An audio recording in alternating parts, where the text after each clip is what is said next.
Good morning my dear students, कैसे हैं आप। आज मैं स्टैंडर्ड 8 में इकाई 5 दोहे। पहले वीडियो लेक्चर में हमने कबीर के दोहे और कबीर, रहीम और तुलसीदास का परिचय हमने प्राप्त किया था। आज हम रहीम के दोहे जो है वह समझेंगे।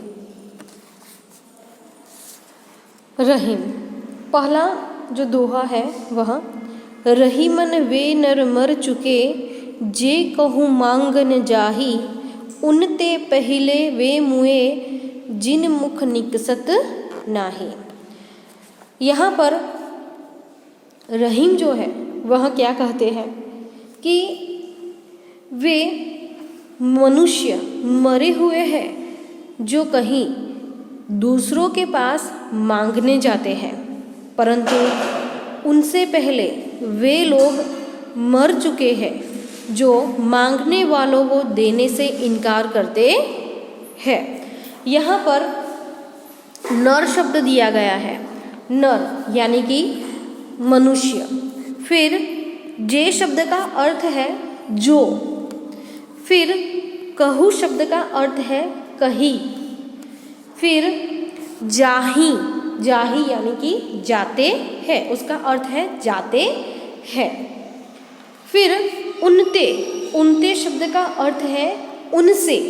और मुए, मुए यानी कि मर गए, मुए यानी कि मर गए। फिर जिन शब्द का अर्थ है जिनके, जिन शब्द का अर्थ है जिनके।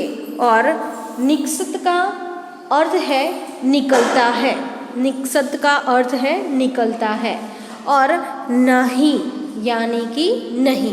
तो यहाँ पर रहीम हमें यही कहते हैं कि वे मनुष्य मरे हुए हैं जो कहीं यानी कि दूसरों के पास मांगने जाते हैं, परंतु उनसे पहले वे लोग मर चुके हैं जो मांगने वालों को देने से इनकार करते हैं। दूसरा हमारा दोहा है, उसे हम समझते हैं। जो रहीम उत्तम प्रकृति का करी सकत कुसंग, चंदन विश्व व्यापत नहीं, लिपटे रहत भुजंग। यहाँ पर सबसे पहले उसके अर्थ जो है वह समझते हैं। यहाँ पर उत्तम यानी कि श्रेष्ठ, अच्छा हम कहते हैं वहाँ।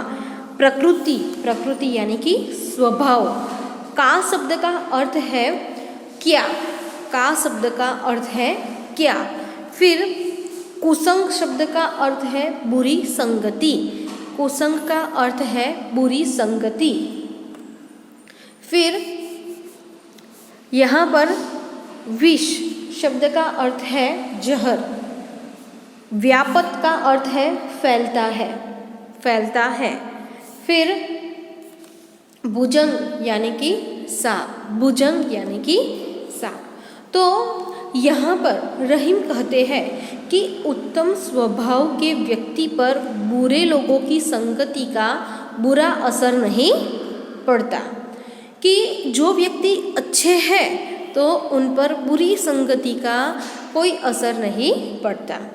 चंदन के वृक्ष पर सांप लिपटे रहते हैं। यहाँ पर रहीम जी हमें चंदन और सांप का उदाहरण देते हुए हमें यह समझाते हैं कि चंदन के वृक्ष पर सांप लिपटे रहते हैं, फिर भी चंदन में सांपों का विष नहीं फैलता। फिर भी चंदन में सांपों का विष जो है वह नहीं फैलता। यानी कि रहीम जो है वह मानते हैं कि उत्तम स्वभाव वाला व्यक्ति बुरे लोगों के साथ रहे तो भी उनसे प्रभावित नहीं होता।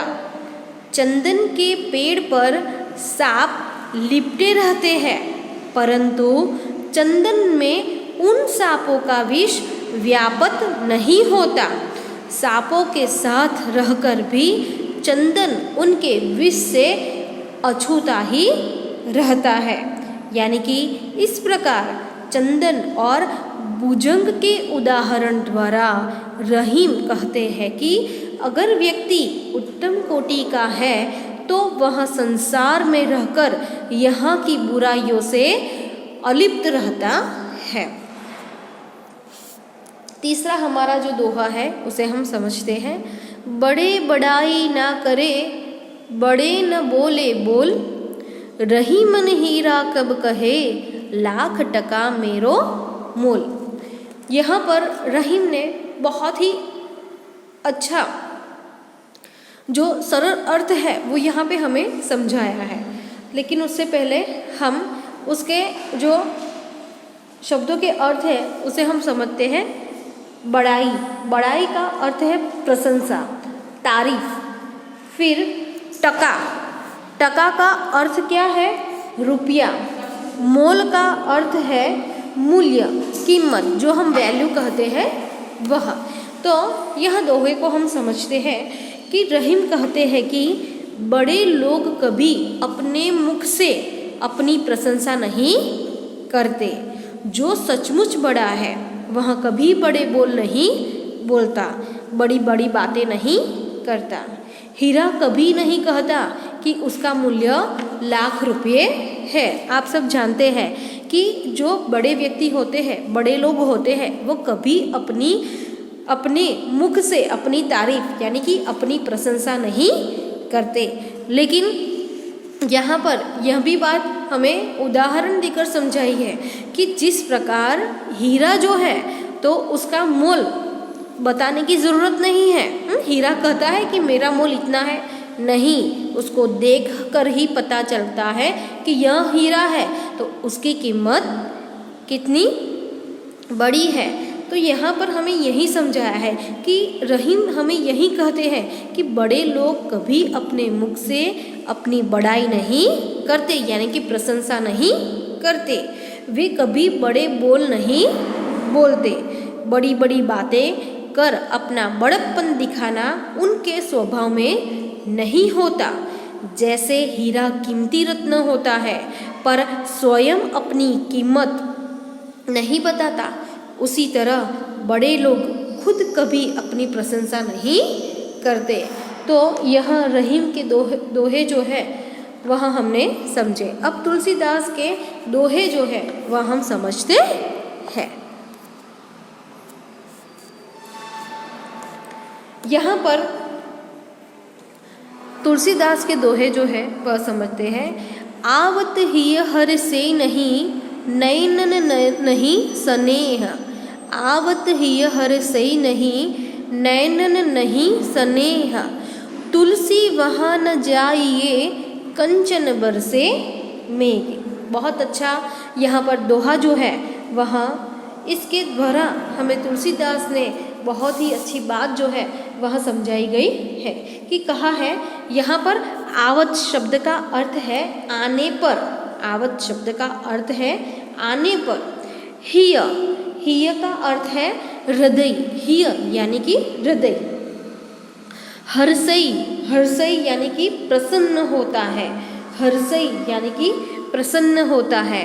नैनन, नैनन यानी कि नयन, नेत्र, आँखें। फिर स्नेह यानी कि प्रेम। फिर कंचन, कंचन यानी कि सोना, गोल्ड हम कहते हैं वह। फिर मेघ, मेघ यानी कि बादल।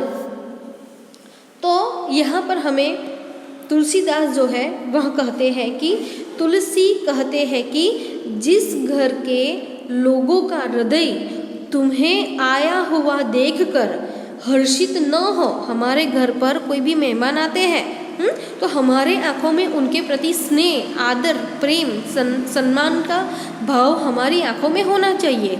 लेकिन कोई व्यक्ति हमारे घर पर आता है और वह प्रेम नहीं हम बताते तो वो लोग वहाँ पर कभी दोबारा नहीं आएंगे। तो यहाँ पर तुलसीदास जो है वो हमें यही समझाते हैं कि कोई भी व्यक्ति हमारे घर आता है या हम किसी के घर जाते हैं तो उनकी आँखों में हमारे आने की खुशी, प्रेम नहीं है तो वहाँ पर हमें कदापि जाना नहीं चाहिए। तो यहाँ पे कहा है कि जिस घर के लोगों का हृदय तुम्हें आया हुआ देखकर हर्षित न हो जाए, और जिनकी आँखों में स्नेह की भावना न हो उस घर में कभी मत जाओ, फिर भले ही वहाँ सोना ही क्यों न बरसता हो।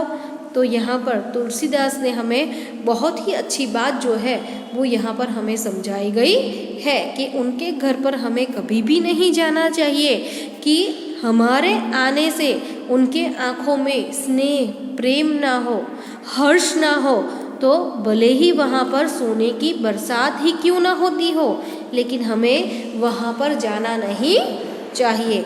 दूसरा दोहा जो है वह हम समझते हैं। विद्या धन उद्यम बिना, विद्या धन उद्यम बिना, कहो जो पावे कौन, कहो जो पावे कौन, बिना डुलाए न मिले, बिना डुलाए न मिले, ज्यो पंखा को कौन, ज्यो पंखा को कौन। यहाँ पर उद्यम, उद्यम शब्द का अर्थ है परिश्रम। फिर कहो उसका अर्थ है कहिए, बताइए। फिर पावे यानी कि उसका अर्थ है पाता है, पाता है। फिर ज्यों यानी कि उसका अर्थ है जैसे, ज्यों का अर्थ है जैसे। फिर पौन यानी कि पवन, हवा। तो यहाँ पर तुलसीदास हमें कहते हैं कि बिना परिश्रम किए विद्या धन किसने पाया हो, बिना परिश्रम किए विद्या धन किसने पाया हो, हाथ से हिलाए बिना तो पंखे की हवा भी नहीं मिलती। यहाँ पर बहुत ही अच्छा दोहा जो है वो हमारे सामने तुलसीदास ने रखा है कि जब हम मेहनत करते हैं तभी हमें विद्याधन जो है वह प्राप्त होता है। अगर हम मेहनत नहीं करते, परिश्रम नहीं करते, तो एक कक्षा से दूसरे कक्षा तक हम नहीं पहुंच सकते। यानी कि आज आप 8th स्टैंडर्ड में हो तो आपको 9th में जाना है, तो उसके लिए आपको परिश्रम, उद्यम, मेहनत करनी पड़ेगी, तभी आप 9th स्टैंडर्ड में जा पाओगे। तो यहाँ पर उदाहरण दिया है कि हाथ पंखा जो होता है तो हवा, यदि लाइट चली गई है तो गर्मी लग रही है तो हम क्या करते हैं, तो हवा डालते हैं, तो जिससे हमारी गर्मी जो है वह दूर होती है। तो उसी प्रकार पंखे की हवा लेने के लिए हमें पंखा हिलाना पड़ता है, तो उसी प्रकार हमें परिश्रम करेंगे तो ही हमें विद्याधन प्राप्त होगा।